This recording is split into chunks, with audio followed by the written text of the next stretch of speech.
রে বেলাল, এটা কেমন জুলুম, কতদিন হলো তোমার কণ্ঠের আজান শুনি না। বেলাল রে, তোর কি মন চায় না আমি নবীর জিয়ারতে আসতে? বেলাল আয়, আমি নবীর জিয়ারতে আয় রে বেলাল আয়, কতদিন হলো তোমার কণ্ঠের আজান শুনি না।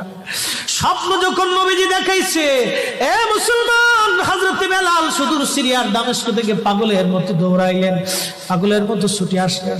যখন মদিনাতে আসলেন তখন তাহাজ্জুদের সময় চলতেছিল। তাহাজ্জুদের সময় চলার সময় হযরত বেলাল রাদিয়াল্লাহু আনহু কাঠের জালি দিয়ে তখন রওজা শরীফ ঘিরে রাখা ছিল। ওই জালির পাশে বসে বসে জালির সঙ্গে মাথা ঠেকাইয়া নবীর পাগল বসে বসে গুনগুন গুনগুন করে কাঁদে আর বলে, হুজুর আপনি আসতে বলেছিলেন, গোলাম এসে হাজির হয়েছে।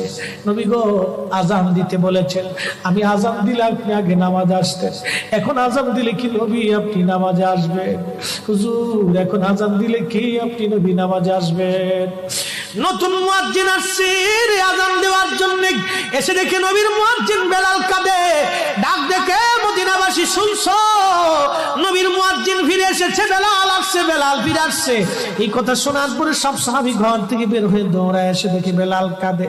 সাহাবীরা বলে, বেলাল আজান দাও, কতদিন হলো তোমার কণ্ঠের আজান শুনি না। বেলাল আজান দাও, কতদিন হলো আজান শুনি না রে বেলাল। বেলাল বলে, সাহাবীরা রে, আমি আজান দিলে কি নবী নামাজ আসবে বলো? সালমান ফারসি রাদিয়াল্লাহু আনহু ডাক দেখে, সাহাবীরা আমাদের কথাই বেলাল আজান দিবে না, তোমরা যাও দেখো হাসান আর হুসাইন দুইজন ঘরের মধ্যে আছেন। ইমাম হাসান হুসাইন রাদিয়াল্লাহু আনহুমা যদি বলে তাহলে বেলাল অবশ্যই আজান দিবে। সালমান ফারসির পরামর্শে সাহাবীরা দৌড়ায় গেলেন। বর্তমান 7 নম্বর গেট বাবুস সালাম বরাবর একটা মসজিদ আছে, মসজিদে আলী। এটাই ছিল হযরত ফাতেমা রাদিয়াল্লাহু আনহার বাড়ি।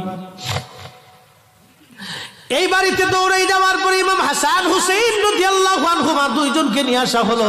দুইজনকে নিয়ে আসার পরে হযরত ইমাম হাসানকে দেখতে আমার নবীর মতো দেখা যাইতো, চেহারাটা রাসূল করিমের চেহারার মতো ছিল।